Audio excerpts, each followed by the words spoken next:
మరో breaking news చూస్తున్నాం. నల్గొండ జిల్లాలో డ్రైనేజ్ లో పోలైన బ్యాలెట్ పత్రాలు కలకలం రేపాయి. చిచ్చాల మండలం చిన్న కాపర్తి గ్రామంలోని డ్రైనేజ్ లో బీఆర్ఎస్ బలపరిచిన అభ్యర్థి కత్తెర గుర్తుకు పోలైన బ్యాలెట్లు డ్రైనేజ్ లో కనిపించాయి.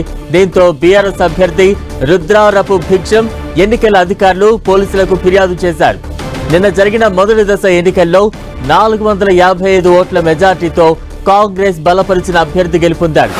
డ్రైనేజీలో పోలైన బ్యాలెట్ పత్రాలు కనిపించడంతో రిగ్గింగ్ జరిగిందంటూ బీఆర్ఎస్ బలపరిచిన అభ్యర్థి ఆరోపిస్తున్నారు. విషయం తెలియడంతో మాజీ ఎమ్మెల్యేలు చిరుమర్తి లింగయ్య, కంచర్ల భూపాల్ రెడ్డి చిన్న కాపర్తికి చేరుకున్నారు. మరోవైపు మాజీ మంత్రి జగదీష్ రెడ్డి చిన్న కాపర్తికి బయలుదేరారు.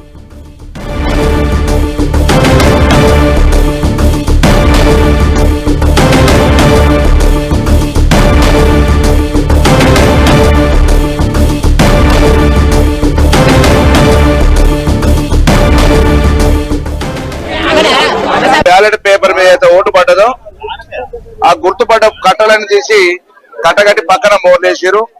ఒక్కొక్కటి చూస్తే ఈ రోజు కాలు మోర్లేసి దొంగ ఓట్లతోటి ఇలా చిన్నకాపర్తి గాని ప్రతి గ్రామంలో కూడా ఎలక్షన్ ప్రక్రియ ఏ రకం జరిగిందంటే, ఎప్పుడైనా లంచ్ టైంలో 1 ఎలక్షన్ క్లోజ్ అయిందంటే 2 గంటల తర్వాత స్టార్ట్ చేస్తారు. కానీ 3:30, 4 ప్రాంతం స్టార్ట్ చేసి అక్కడ ఉన్న బీఆర్ఎస్ పార్టీ తరఫున అభ్యర్థులు ఎవరైతే ఉంటారో ఆ అభ్యర్థులను బయటికి పంపించడం, పోలీస్ యంత్రాంగం ముందర పెట్టుకుని ఏజెంట్ బయటికి పంపించి దొంగ కట్ట తీసుకొచ్చి ఇందులో పెట్టి ఒరిజినల్ ఓట్లు బ్యాలెట్ పేపర్లు అన్ని కూడా బయటేసి దుర్మార్గంగా ప్రకటన.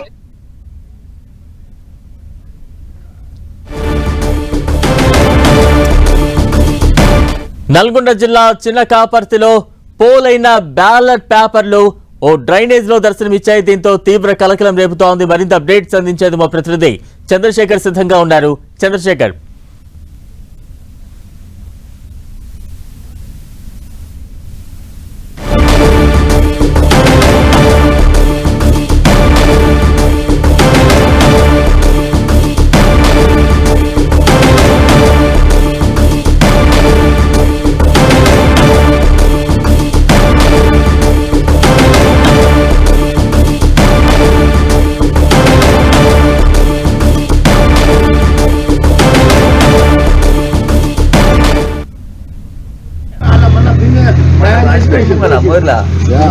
ఎక్కడ మోసం ఇది